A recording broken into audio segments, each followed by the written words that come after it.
Assalamualaikum warahmatullahi wabarakatuh. Kembali lagi di channel Nasihat Kehidupan Misteri.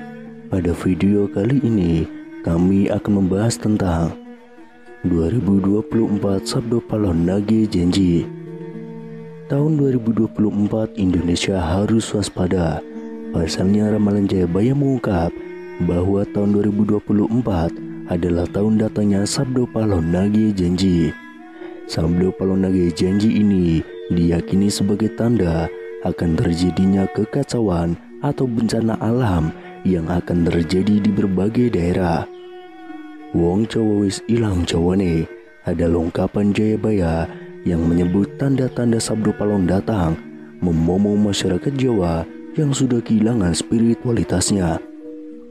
Berdasarkan ramalan Jayabaya mengungkapkan bahwa masyarakat Jawa menunggu datangnya masa Sabdo Palon Nage Janji, kemudian kekacauan merajalela di mana-mana.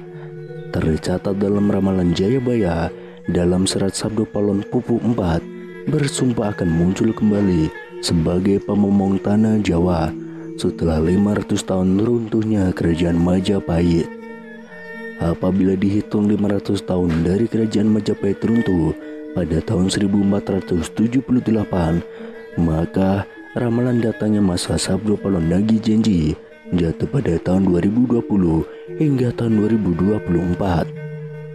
Pertanda meletusnya Gunung Merapi yang dijelaskan dalam Pupuh 5 dalam serat Sabdo Palon yang berbunyi, Kulo damel pratondo, pratondo tembayang mami hardi Merapi yang jepluk mili lahar, lindu peng pitu setino, kaline banjir bandang.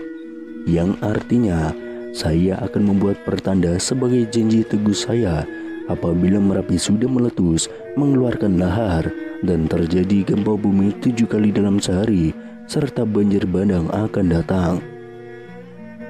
Dalam serat Sabdo Palon Pupu 12 disebutkan akan ada ombak munggah daratan, yang artinya merujuk pada sebuah bencana tsunami.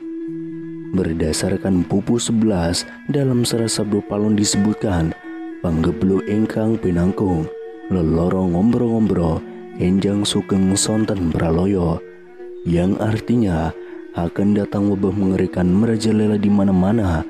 Paginya orang-orang masih hidup, sorenya banyak yang mati.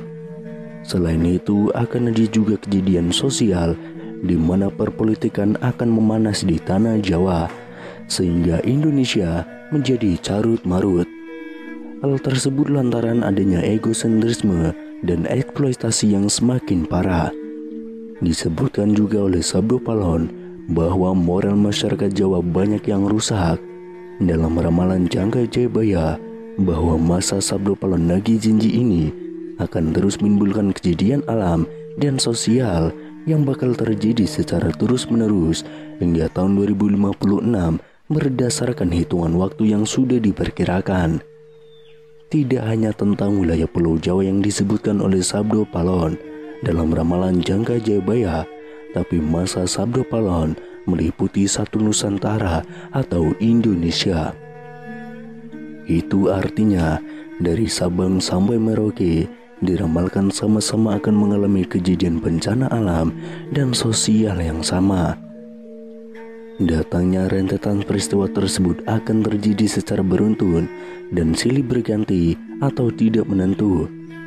Perlu diketahui, Sabdo Palon merupakan tokoh legendaris, pandita, penasihat kerajaan Majapahit, penguasa terakhir yang beragama Buddha dari kerajaan Majapahit di Pulau Jawa.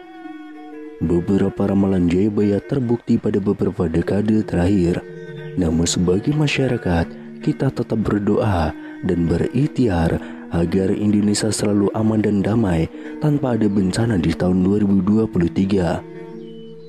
Sabdo Palon Nage Janji ini berawal saat Pulau Jawa dikenal angker pada zaman dahulu, hingga Syekh Subakir yang diutus untuk menyebarkan agama Islam harus menghadapi tantangan hingga membuat perjanjian Sabdo Palon dengan roh halus penguasa wilayah, yakni Ki Semar Badranaya.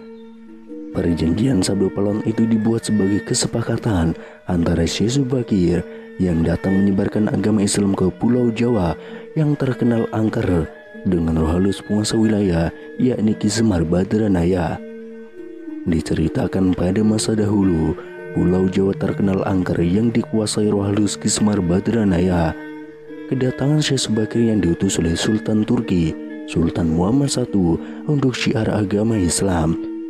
Setelah keduanya terlibat pertempuran dan sama-sama kuat, Syekh Subakir dan Ki Semar Badranaya akhirnya membuat kesepakatan melalui sebuah perjanjian yang disebut Sabdo Palon.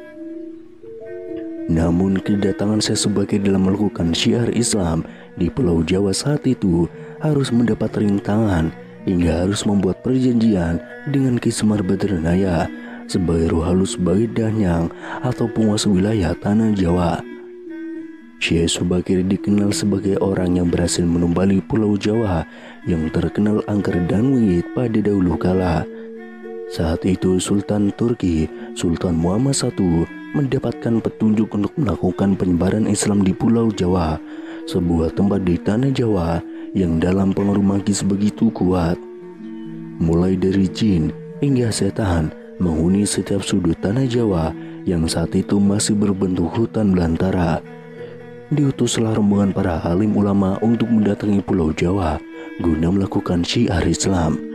Namun alangkah terkejutnya Sultan Muhammad I karena hampir seluruh rombongan tersebut tewas akibat perbuatan para lembut penduduk tanah Jawa yang tidak mau menerima ajaran Islam. Namun petunjuk harus dijalankan sehingga utusan berikutnya dikirim ke Pulau Jawa yang angker itu. Sosok utusan itu terkenal alim, ahli ruqyah, memiliki kemampuan untuk berinteraksi dengan dunia gaib. Bahkan sosok ini memiliki keahlian dalam membabat tanah yang angker. Dialah Syekh Subakir yang memiliki nama asli Syekh Tambu Ali bin Syekh Bakir, berasal dari Persia atau yang sekarang lebih dikenal dengan negara Iran, yang langsung berlayar ke Pulau Jawa atas perintah Sultan Muhammad I. Sesambanya di Pulau Jawa, Syekh Subakir langsung menuju ke Gunung Tidar yang diyakini sebagai titik pusat dari tanah Jawa. Di puncak gunung ini, Syekh Subakir memasang tumbal berupa batu hitam yang sudah diraja. Batu tersebut dikenal dengan nama Aji Kala Cakra untuk menetralisir daya magis negatif dari bangsa jin. Selama 3 hari 3 malam, batu tersebut mengeluarkan hawa yang sangat panas hingga para lelembut terpaksa menyingkir ke Laut Selatan Jawa. Kejadian itu kemudian sampai mengusik ketenangan Ki Semar Badranaya, sang danyang tanah Jawa yang selama ribuan tahun khusyuk bertapa. Pertempuran pun akhirnya tidak terhindarkan antara Syekh Subakir dengan Ki Semar Badranaya selama 40 hari 40 malam.